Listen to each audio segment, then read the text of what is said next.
السلام علیکم ورحمۃ اللہ وبرکاتہ۔ اعوذ باللہ من الشیطان الرجیم۔ بسم اللہ الرحمن الرحیم۔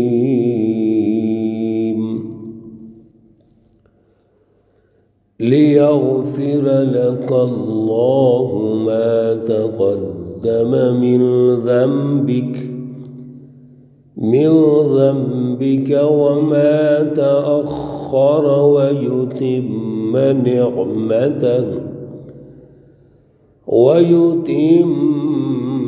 نعمته عليك ويهديك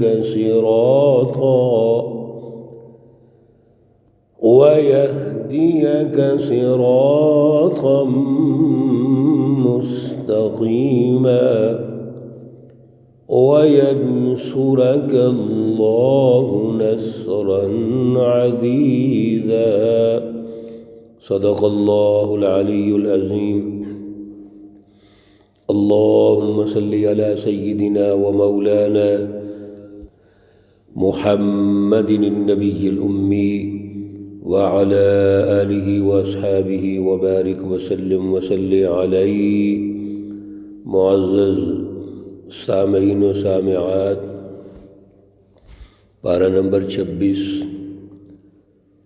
سورۃ الفتح، آیات مقدسہ 2 اور 3۔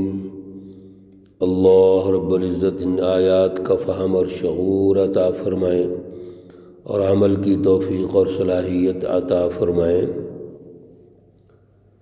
گزشتہ 4 دروس میں ہم نے آیت مقدسہ نمبر 1 کا پس منظر، پھر سورۃ الفتح کا پس منظر گزارش کیا، اور اس میں جو اہم باتیں، ضروری باتیں تھیں وہ یہ تھیں کہ رسول اللہ صلی اللہ علیہ وسلم کو خواب آیا کہ عمرہ کر رہے ہیں، تو آپ نے 1400 تقریباً صحابہ کرام کے ساتھ عمرے کا سفر شروع کر دیا، اور پھر حدیبیہ کے مقام پر جا کر قیام فرمایا۔ وہاں آپ کی اونٹنی رک گئی تھی، تو اللہ کے حکم سے وہاں قیام فرمایا۔ حضرت عثمان رضی اللہ تعالیٰ عنہ کو سفیر بنا کر مکہ والوں کے پاس بھیجا، لیکن یہ افواہ پھیل گئی کہ آپ کو شہید کر دیا گیا۔ پھر وہاں پر بیعت رضوان ہوئی، بیعت موت ہوئی۔ اسی دوران حضرت عثمان رضی اللہ تعالی عنہ واپس تشریف لے آئے، اور ساتھ کفار مکہ بھی تھے، اور صلح کے لیے آمادگی کے بعد رسول اللہ صلی اللہ علیہ وسلم نے بھی صلح پر آمادگی ظاہر فرما دی۔ جب کفار اس پر آمادہ ہو رہے ہیں، وہ سٹیپ لے رہے ہیں، تو رسول اللہ صلی اللہ علیہ وسلم نے بھی فوراً اس کو قبول فرمایا۔ اور اس کے پیچھے 2 وجہ عرض کی تھیں۔ ایک تو رسول اللہ صلی اللہ علیہ وسلم پہلے بھی جنگ کے لیے تشریف نہیں لائے، یہ جماعت صحابہ یہ تو عمرہ کے لیے تشریف لائے ہیں، اس لیے آپ کا مقصد تو جنگ ہے ہی نہیں۔ تو اگر آپ جنگ کرتے ہیں یا حملہ کرتے ہیں تو وہ تو آپ کے لیے جو شہرت ہے وہ بڑی غلط ہونی تھی کہ آپ جنگیں کرنے والے ہیں، آپ حملے کرتے ہیں، مال لوٹتے ہیں۔ آپ صلی اللہ علیہ وسلم نے صلح کر کے یا صلح کی آمادگی کا اظہار فرمایا، تو یہ ثابت کر دیا ہم امن و امان والے ہیں، ہم حملہ نہیں کرنا چاہتے، نہ کرنے آئے ہیں۔ اور پھر دوسری حکمت یہ تھی کہ اللہ کے گھر کی حرمت، آپ صلی اللہ علیہ وسلم فرما چکے تھے کہ میں اللہ کے گھر کی حرمت کے لیے جو بھی قیمت ادا ہوگی ضرور کروں گا۔ تو آپ نے صلح پر آمادگی فرمائی۔ صلح کا مقصد اصل میں دو جو سیاسی طاقتیں ہیں ان میں ایک معاہدہ تھا، چنانچہ ایک معاہدہ ہوا جس کو صلح نامہ کہتے ہیں، اور اس میں جو بظاہر شرائط ہیں وہ مسلمانوں کے خلاف ہیں، لیکن رسول اللہ صلی اللہ علیہ وسلم نے ان کو قبول فرمایا، اور ان کی حکمتیں ہم گزشتہ دروس میں عرض کر چکے ہیں۔ چنانچہ آپ صلح کر کے جب واپس تشریف لاتے ہیں تو یہ سورہ مبارکہ نازل ہوئی۔ اس کی جو پہلی آیات ہیں، انا فتحنا لک فتحا مبینا، کہ آپ کو ایک بہت بڑی واضح دو ٹوک کھلی جو فتح ہے اس کے لیے فیصلہ ہو گیا ہے، وہ ہم آپ کو عطا کرتے ہیں۔ وہ کیا فتح ہے؟ اگلے سال 7 ہجری میں آپ نے عمرہ بھی کر لیا، غزوہ خیبر ہوا، وہ فتح ہو گیا، اور پھر جتنے بھی رکاوٹیں تھیں دین اسلام کی اشاعت کی، غلبے کی، وہ سب دور ہو گئی۔ تو آپ نے فرما رواؤں کو خطوط لکھے، بین الاقوامی انقلاب کی بنیادیں شروع ہو گئیں، اور پھر ٹھیک اگلے سال 8 ہجری میں اللہ نے مکہ فتح عطا فرما دیا، مکہ بھی فتح ہو گیا۔ یہ میرے عزیزو ترتیب سے چیزیں بڑی اہم ہیں جو سمجھنے والی ہیں۔ آج کی آیات میں اللہ رب العزت رسول اللہ صلی اللہ علیہ وسلم کو اس صلح کے نتیجے میں 4 انعامات ارشاد فرما رہے ہیں۔ پہلا انعام یہ ہے لِيَغْفِرَ لَكَ اللَّهُ مَا تَقَدَّمَ مِنْ ذَنْبِكَ وَمَا تَأَخَّرَ، تاکہ معاف کر دے اللہ تعالیٰ آپ کے وہ گناہ جو گزر چکے ہیں یا جو بعد میں آنے والے ہیں۔ رسول اللہ صلی اللہ علیہ وسلم کے جو سیاسی فیصلے ہیں، سیاسی فیصلوں میں کمی بیشی تو ہو سکتی ہے، یہ ان کی بات ہو رہی ہے، یہ قومی انقلاب کی تشکیل کی بات ہو رہی ہے، اور پھر سیاسی فیصلے جو ہیں وہ جماعت کی مشاورت سے ہیں۔ رسول اللہ صلی اللہ علیہ وسلم تو وشاورہم فی الامر پہ چلے ہیں۔ اب مشورے ہوئے، صحابہ اکرام بھی اس میں شامل ہیں، تو اگر کسی جگہ کوئی غلطی ہو گئی، لغزش ہو گئی، کوئی سیاسی فیصلہ غلط ہو گیا ہے، تو اللہ رب العزت نے وہ معاف کر دیا، جو ہو چکا وہ بھی، جو آنے والے دور میں ہوگا وہ بھی۔ یہ میرے رسول اللہ صلی اللہ علیہ وسلم کی برکت ہے۔ تو آپ صلی اللہ علیہ وسلم کو پہلا کریڈٹ اللہ نے یہ عطا فرمایا، انعام عطا فرمایا کہ آپ سے پہلے جو کوئی فیصلے ہوئے، تو اگر غلطی ہوئی اس میں یا بعد میں، سب اللہ نے معاف کر دیا۔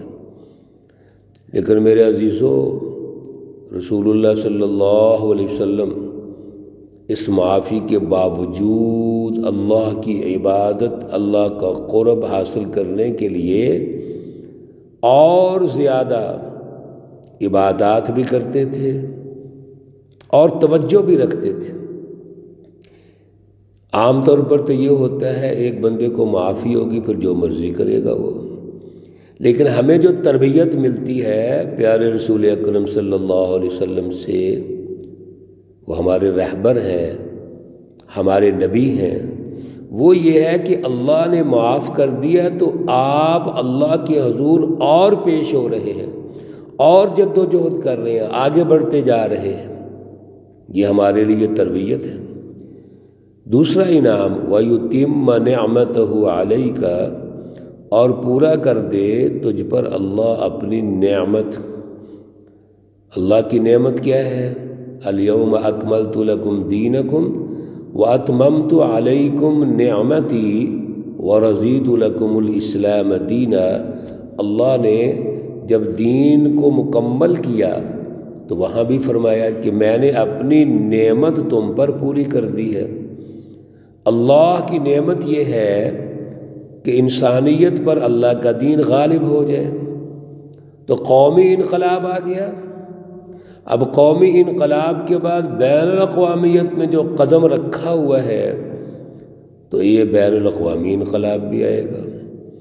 ہر طرف اللہ کا دین غالب ہوگا، اللہ رب العزت کی رٹ قائم ہوگی، ہر طرف ظلم ختم ہو جائے گا۔ وَيَهْدِيَكَ صِرَاطًا مُسْتَقِيمًا، اور آپ کو اللہ نے ہدایت دی درست راستے کی۔ صراطً مستقیما یعنی آپ کو اللہ نے جو اعلیٰ پروگرام دیا، اعلیٰ مشن دیا دین اسلام کی شکل میں اور انسانوں کو غلامی سے آزادی کی شکل میں، یہ سیدھا راستہ ہے، انقلاب کا راستہ، سیدھا راستہ ہے، قومی انقلاب اور پھر بین الاقوامی انقلاب۔ وَيَنْصُرَكَ اللَّهُ، اور اللہ آپ کی مدد کریں گے، نصراً عزیزا، زبردست مدد۔ اور اللہ مدد کیا کریں گے؟ اور کی اللہ نے پھر اللہ رب العزت نے سچی جماعت صحابہ تیار فرمائی۔ پھر اس جماعت صحابہ کے ذریعے قریش تیار ہوئے، مسلمان ہوئے۔ پھر ان قریش کے ذریعے اللہ رب العزت نے عراق اور شام کو فتح کیا، اور پھر عراقیوں نے ایران کو اور شامیوں نے روم فتح کیا، اور پھر آگے بڑھتے جائیں گے تو ایرانیوں کی مدد سے ہندوستان اور ترکستان، اور رومیوں کی مدد سے حبشہ وغیرہ کے علاقے فتح ہوئے۔ یہ اللہ نے مدد فرمائی اور زبردست مدد فرمائی، یعنی قومی انقلاب آیا۔ حجاز پر آپ صلی اللہ علیہ وسلم غالب ہو گئے، دین اسلام کا سیاسی اور معاشی نظام غالب ہو گیا، ہر طرف ظلم اور اندھیرے اور جہالت ختم ہو گئے۔ ریاست مدینہ، ریاست مکہ تشکیل پائی، اور پھر اگلے درجے میں جا کر دنیا کے اندر جو بڑی طاقتیں ہیں ان کو شکست ہو گئی۔ حضرت عثمان غنی رضی اللہ تعالیٰ عنہ کے دور تک ایران، روم، کیسر، کسریٰ سب شکست کھا جاتے ہیں۔ میرے عزیزو، یہ تمام تر جو شکست ہو رہی ہے دشمن کو، اس میں رسول اللہ صلی اللہ علیہ وسلم اور سچی جماعت صحابہ حزب اللہ کی مدد ہے اللہ کی طرف سے۔ لیکن یہ مدد ایک پروسیس پہ آئی ہے۔ آپ ترتیب سے گفتگو سن رہے ہیں، میرے عزیزو، اس گفتگو کو سمجھیے اور غور و فکر کیجئے کہ اللہ کی مدد اگر رسول اللہ صلی اللہ علیہ وسلم کے ساتھ آئی ہے، صحابہ اکرام کے ساتھ آئی ہے، تو ان کی اعلیٰ فلسفی جو اللہ نے دی، وَيَهْدِيَكَ صِرَاطًا مُسْتَقِيمًا، اس ہدایت پر، رہنمائی پر انہوں نے عمل کیا، جد و جہد کی، حکمت، بصیرت، عقل سے کام لیا، تو اللہ نے ترقیات دے دی، دنیا میں بھی ترقیات دیں، آخرت میں بھی ترقیات عطا فرمائی۔ یہ سورہ فتح بہت اہم سورہ مبارکہ ہے۔ رسول اللہ صلی اللہ علیہ وسلم کے انقلابات کو سمجھنے کے لیے میرے عزیزو اس پہ توجہ رکھتے رہیے اور توجہ سے سنیے۔ اللہ ہمیں توفیق اور صلاحیت عطا فرمائے۔ اللہ رب العزت تمام بیماروں کو شفائے کاملہ عاجلہ مستمرہ عطا فرمائے۔ اللہ رب العزت تمام مرحومین و مرحومات کو جنت الفردوس میں اعلیٰ مقام عطا فرمائے۔ ربنا تقبل منا انك انت السمیع العلیم وتب علينا إنك أنت التواب الرحيم. وصلى الله تعالى على النبي الأمي محمد وعلى آله وأصحابه أجمعين برحمتك يا أرحم الراحمين. السلام عليكم ورحمة الله وبركاته.